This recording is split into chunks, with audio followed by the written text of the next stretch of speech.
नमस्कार दोस्तों, मेरा नाम है राज के वर्मा और आप देख रहे हैं रिपोर्टर जी। हरियाणा में निकाय चुनाव की धूम मची हुई है और ऐसे में कोशिश सभी उम्मीदवार और तमाम पॉलिटिकल पार्टी की यही है कि किसी तरह से इन चुनावों में जीत हासिल करें। 2024 के हरियाणा के विधानसभा चुनाव की बात करें तो बीजेपी ने सबको चौंकाते हुए पूरी की पूरी बाजी को पलट दिया था और हरियाणा में तीसरी बार सरकार बनाई थी। तो ऐसे में बीजेपी चाहेगी कि इस चुनाव में भी वो एक अच्छी खासी जीत हासिल करे और चूंकि अभी अभी ताजा दिल्ली में जीत हासिल करने में बीजेपी कामयाब हुई है तो कहीं ना कहीं वो फायदा हरियाणा के इन निकाय चुनाव में भी मिलने वाला है। खैर, इस वीडियो में आज हम बात करेंगे हरियाणा के मानेसर नगर निगम चुनाव को लेकर। यहां पर भी नगर निगम चुनाव को लेकर जबरदस्त रस्साकसी चल रही है। पूरा का पूरा घमासान है और कोशिश यही है कि किसी तरह से मेयर पद का चुनाव जीतकर मेयर की ताजपोशी जो है वो करा ली जाए। लेकिन मानेसर की जनता किसे अपना मेयर चुनेगी ये तो खैर जब चुनाव के नतीजे आएंगे तब साफ हो जाएगी। लेकिन आज हम बात करने वाले हैं और विश्लेषण करने वाले हैं कि जो मेयर पद के चुनाव लड़ रहे हैं उम्मीदवार, उनमें सबसे ज्यादा स्ट्रांग इस वक्त कौन कैंडिडेट है और इसके पीछे की वजह क्या है, ये कंप्लीट विश्लेषण आज इस वीडियो में करेंगे और आपको बताएंगे मानेसर की वो पूरी तस्वीर जिसके आसपास ये पूरा का पूरा चुनाव चल रहा है और कौन कौन वो उम्मीदवार है जो मेयर चुनाव लड़ रहे हैं, जिसमें बीजेपी से लेकर कांग्रेस और निर्दलीय तमाम उम्मीदवारों की एक एक कर बात करेंगे। तो कौन बनेगा मानेसर नगर निगम का किंग, आज इस वीडियो में यही बात करने वाले हैं क्योंकि मानेसर का चुनाव भी काफी दिलचस्प है। मानेसर नगर निगम अभी ताजा बनी है और पहली बार मानेसर में निगम के चुनाव हो रहे हैं। तो ऐसे में जाहिर सी बात है लोगों में भी उत्साह है कि नगर निगम के चुनाव है और ऐसे में देखना ये होगा कि यहाँ के वोटर कितनी तादाद में बाहर निकलकर वोट करते हैं और अपने प्रतिनिधि को चुनते हैं। तो जो सबसे मुख्य उम्मीदवार है वो तीन है यहाँ पर। पहले नंबर पर सुंदरलाल जो कि बीजेपी की टिकट पर चुनाव लड़ रहे हैं। इसके बाद नीरज यादव जो कि कांग्रेस की टिकट पर चुनाव मैदान में उतरे हैं और इसके बाद है इंद्रजीत यादव जो कि निर्दलीय चुनाव मैदान में है और इन तीनों के बीच ही यह मुकाबला बताया जा रहा है। लेकिन इस सब के बीच कौन सबसे ज्यादा मजबूत है ये जानना बेहद दिलचस्प है क्योंकि तीनों कैंडिडेट्स की बात करें तो अपनी अपनी पृष्ठभूमि है, अपनी अपनी क्षमताएं हैं, लेकिन मोमेंटम किसकी तरफ ज्यादा है। अब चूंकि अगर बीजेपी की बात करें तो हरियाणा में बीजेपी की सरकार है, एक एज कहीं ना कहीं बीजेपी कैंडिडेट सुंदरलाल की तरफ आपको जरूर दिखाई देगी कि इस मामले में वो काफी मजबूत हो जाते हैं। खैर, तीनों की क्या वीकनेस है, क्या स्ट्रेंथ है, इस पर बात करने से पहले एक बार मानेसर नगर निगम को थोड़ा समझ लेते हैं कि यहां पर कितने वोट्स हैं, कितने वार्ड हैं और यहां से जीत का रास्ता कैसे ये उम्मीदवार तय कर पाएंगे। तो सबसे पहले मानेसर नगर निगम की अगर बात करें तो कुल वार्ड है यहां पर 20 और इन्हीं 20 वार्ड से तय होगा कि कौन बनेगा मानेसर नगर निगम का किंग यानी कि मेयर। मेयर पद यहां पर ओपन रखा गया है, ये रिजर्व नहीं है। इसके अलावा मतदाताओं की संख्या जो है वो 1,31,757 है, यानी कि 1,31,757 मतदाता किस्मत तय करेंगे कि कौन मेयर बनने वाला है। अगर पोलिंग बूथ की बात करें तो 69 पोलिंग बूथ यहां पर बनाए गए हैं। 20 वार्ड में पार्षद भी खड़े हैं और इसके अलावा मेयर पद के लिए ये तमाम उम्मीदवार भी चुनाव में ताल पहले से ही ठोक चुके हैं। अब मानेसर को थोड़ा सा और समझे तो मानेसर 3 हिस्सों में बढ़ जाता है, शहरी, औद्योगिक और ग्रामीण। अब यहां पर पूरा का पूरा इस चुनाव में जीत और हार का खेल छुपा हुआ है।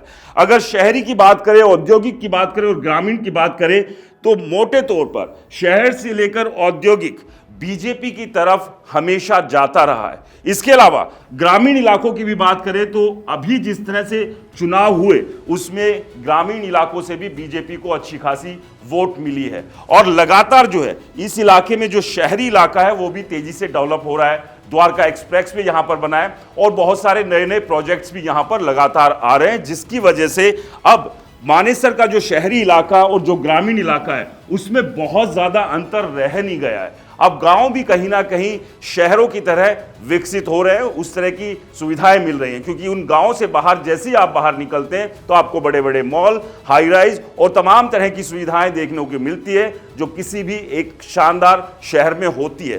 तो बहुत ज्यादा अंतर अब ग्रामीण और शहरी क्षेत्रों का रह नहीं गया है। और लगातार इंडस्ट्रीज की बात करें तो यहां पर इंडस्ट्रीज भी जो है, इंडस्ट्रीज इलाका जो है वो डेवलप हो रहा है। कुछ परेशानी, कुछ दिक्कत जरूर है, लेकिन जो लगातार सरकार की तरफ से कहा जा रहा है कि उसको लेकर भी वो काम कर रहे हैं। वो कब होगा, कितना होगा, ये तो खैर समय तय करेगा, लेकिन लगातार इस इलाके में डेवलपमेंट हो रहा है और जिसका फायदा यहां के लोगों को मिल रहा है। और यही वजह है कि बीजेपी कैंडिडेट के लिए ये तमाम फैक्टर्स जो है इस चुनाव में काफी महत्वपूर्ण हो जाते हैं। सुंदरलाल की बात करें जो कि बीजेपी के उम्मीदवार है मेयर पद के, इससे पहले सरपंच का चुनाव लड़ चुके हैं, लोगों के बीच लगातार सक्रिय रहे, यानी कि जो सक्रिय राजनीति है वो पिछले काफी समय से, यानी कि काफी लंबे समय से वो इस इलाके में करते आ रहे हैं। तो एक ये बड़ा फायदा यहां पर उनको मिलेगा। इसके अलावा बीजेपी संघ और संगठन वो भी सुंदरलाल के साथ खड़ा हुआ है, और जिस तरह से लगातार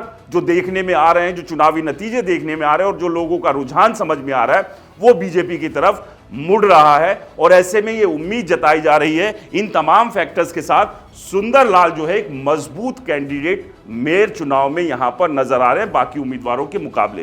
खैर जीत कौन हासिल करेगा, किसे हार मिलेगी, ये तो खैर यहां के लोग तय करेंगे, लेकिन फिलहाल के फैक्टर्स है क्योंकि लगातार इस इलाके में हाई राइज आ रहे हैं, बहुत सारी सोसाइटीज आ रही है और ये तमाम लोग जो वोट करते हैं वो बीजेपी के लिए वोट करते हैं। और इस इलाके में अब डेवलपमेंट भी दिखने लगा है। द्वारका एक्सप्रेसवे बनने के बाद आप समझिए कि पूरे के पूरे इलाके में बहुत ज्यादा विकास हुआ है। फिर चाहे प्रॉपर्टी के दामों की बात कर लें या दूसरी सुविधाओं की बात कर लें या ट्रांसपोर्टेशन की बात कर लें, तमाम चीजें बहुत इजी यहां पर हो गई है। और ये सारी चीजें कहीं ना कहीं बीजेपी की तरफ लोगों को मोड़ने का काम भी कर रही है। और इसके अलावा सुंदरलाल की अपनी खुद की जो इलाके में पैठ है, लोगों के बीच जो अपनी पहचान है, जो लगातार पिछले लंबे समय से लोगों के बीच रहे, लोगों के साथ जुड़े रहे, वो एक कनेक्ट भी इनको यहां पर फायदा देगा क्योंकि एक अनुभव भी है बाकी दो कैंडिडेटों के मुकाबले। इसके अलावा नीरज यादव कांग्रेस के उम्मीदवार है, पहली बार चुनाव लड़ रहे हैं, कांग्रेस पार्टी में अलग अलग पद पर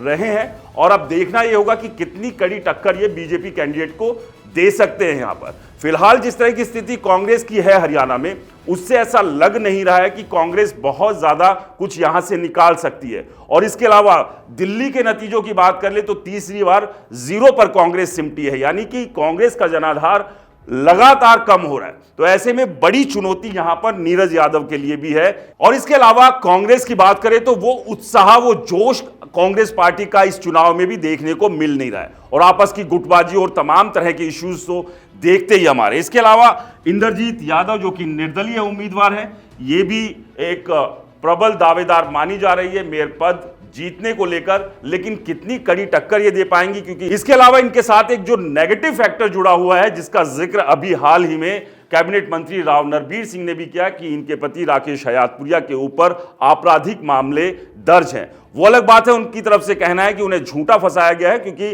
कई साल पहले हयातपुर के युवा सरपंच की हत्या हुई थी और उसमें इनके पति राकेश हयातपुर का नाम आया था।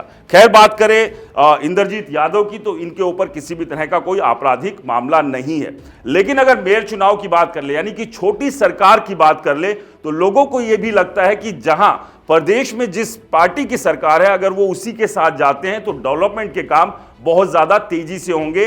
वरना स्थिति ऐसी होगी जैसे दिल्ली में केजरीवाल अक्सर बैठकर ये कहते थे कि हमें मोदी काम नहीं करने दे रहे, केंद्र सरकार हमें बजट नहीं दे रही। तो इस तरह के तमाम तरह की चीजें रहती है। यानी कि लोगों का भी ये हमेशा मानना रहा है कि अगर जो छोटे चुनाव है, जिस तरह से नगर निगम की बात कर लें, तो सत्ता पक्ष के साथ ही अक्सर लोग जाना पसंद करते हैं। खैर जब चुनाव के नतीजे आएंगे, वोटिंग होगी, लोग क्या सोचकर वोट करेंगे, ये तमाम तरह की चीजें रहेंगी, वो तस्वीर भी आने वाले समय में साफ हो जाएगी। लेकिन आज की स्थिति में बात करें तो बीजेपी कैंडिडेट बाकी कैंडिडेट्स के मुकाबले काफी ज्यादा स्ट्रॉन्ग यहां पर नजर आ रहे हैं और उसके पीछे के तमाम ये सारे फैक्टर्स हैं जो उन्हें एक मजबूत मेयर पद का दावेदार जो है वो बताते हैं।